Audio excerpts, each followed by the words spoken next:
Hi, I'm Akintounde, a doctoral student of educational leadership with specification in curriculum and instruction. I'm presenting on the educational learning theories that underlie blended learning. The purpose of this paper is to espouse the role of learning theories in building a background for designing and implementing effective blended learning programs. These learning theories selected will guide the framework or will provide a clear understanding of the pedagogy and the cognitive architecture for blended learning. It has been stated, according to Suella 2005, that instructional designs demand a clear knowledge of learning theories or how people best learn. Online learning is more than just technological tools. So, what is blended learning? According to O'Brien and Pytash 2015, blended learning connotes the combination of both face to face or virtual synchronous teaching and personalized digital learning at students' own pace, choice of place, and choice of time for learning. There's differentiation in blended learning, personalized learning. It involves the alignment of virtual instruction with classroom instruction. The assessments provided are authentic and adaptable. There's also a focus on the learner himself or herself, and the focus is also on the assessments being adaptable to real world applications. Blended learning. The program I'm proposing is a blended learning program for remedial geometry.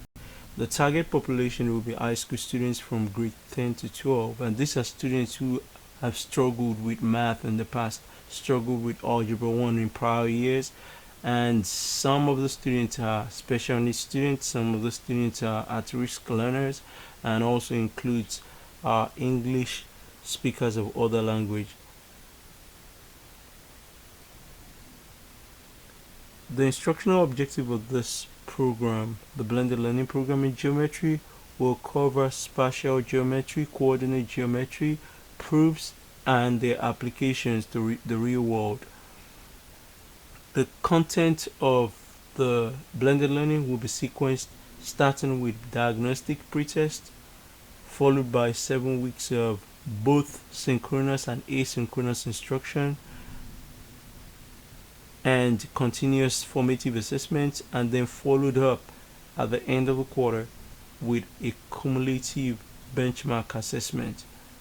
The instructional mode of delivery will be the delivery for instruction will be online, and this will include face to face or real time synchronous virtual learning and asynchronous learning at student own pace.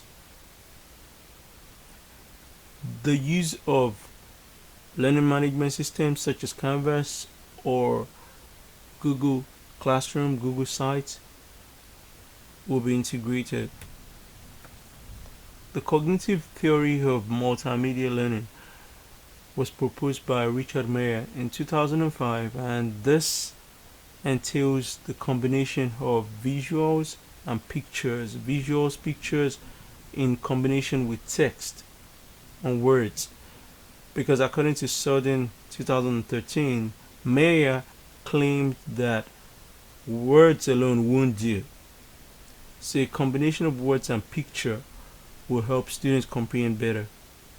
The assumptions that underlie the cognitive multimedia learning theory include the use of both visuals and auditory channels for learning. Also, the assumption that the human mind is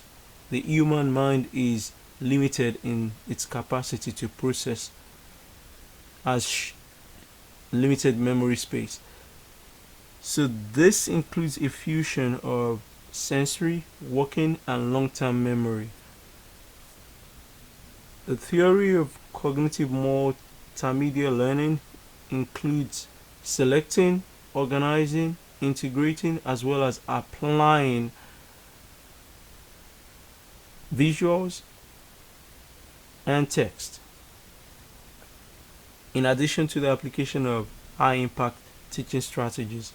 This flowchart was presented by Mayer 2010, and it includes the free flow of schema from students' prior knowledge to words that are carefully selected by the instructor, and organizing those words with pictures and sounds and images, combining them and integrating them to help students comprehend input. The strength of the cognitive theory of multimedia learning includes its influence through learner-centered, student-driven learning. It makes cognitive workload more manageable and less cumbersome for students. Also, it makes the task rigorous but relevant to the student's needs. Also, the cognitive theory of multimedia learning espouses guided instruction, modeling, simulations, use of animations to make input comprehensible.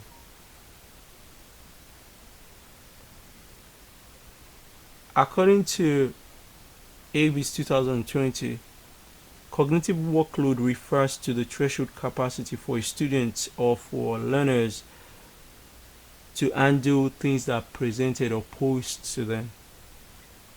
Teachers should prioritize reducing extraneous input and unnecessary information that might make work cumbersome for students to learn. This will help free up space in the learner's memory for deep learning and higher order thinking.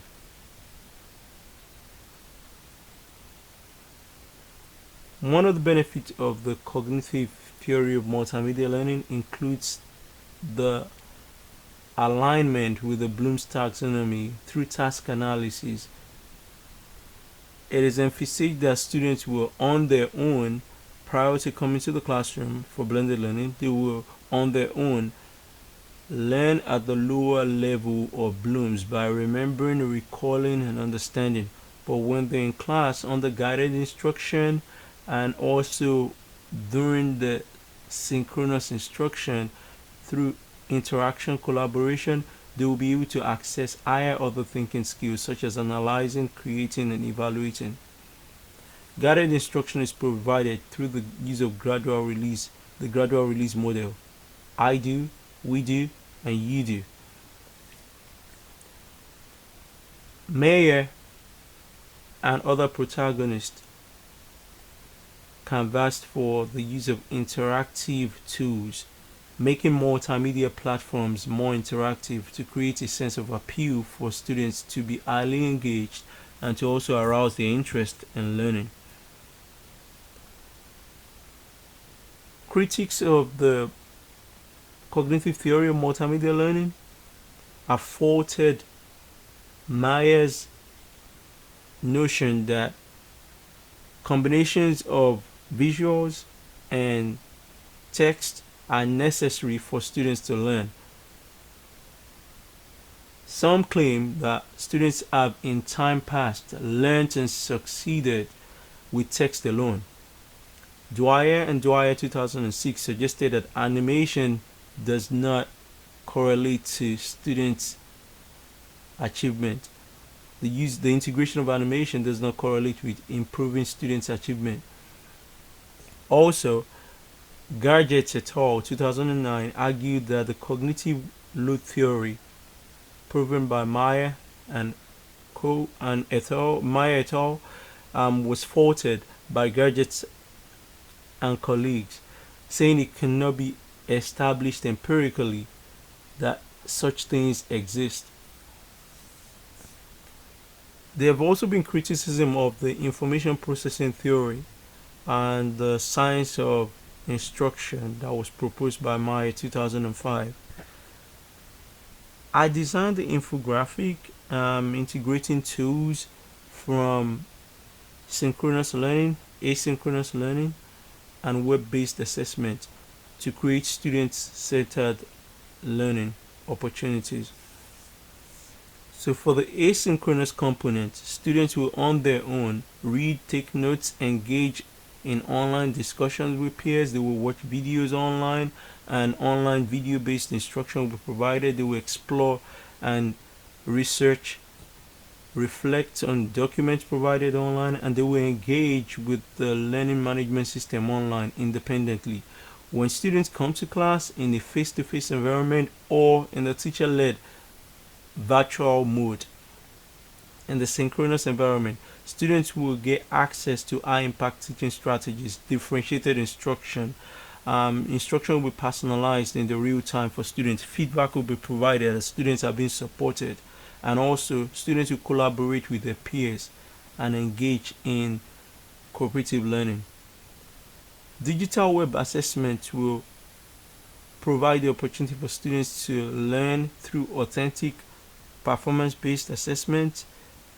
Students will also get access to real-time feedback that can help them improve their craft. Students will be able to access consistent and accurate results that are free from human errors. And also, students will have choice in the timing and location of this assessment.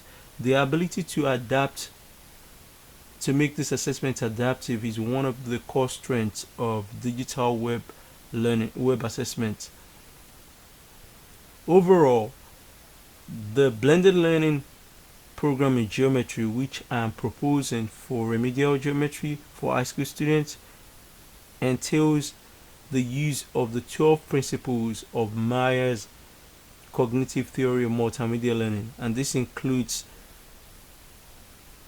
principles such as signaling, collaborating, segmenting, activating students' prior knowledge, spatial contiguity, which means bringing text and visuals in proximity together for students to comprehend, modeling, providing the opportunity for students to be able to navigate through websites easily and access materials that are posted online, also be able to provide explanations and details in their own words.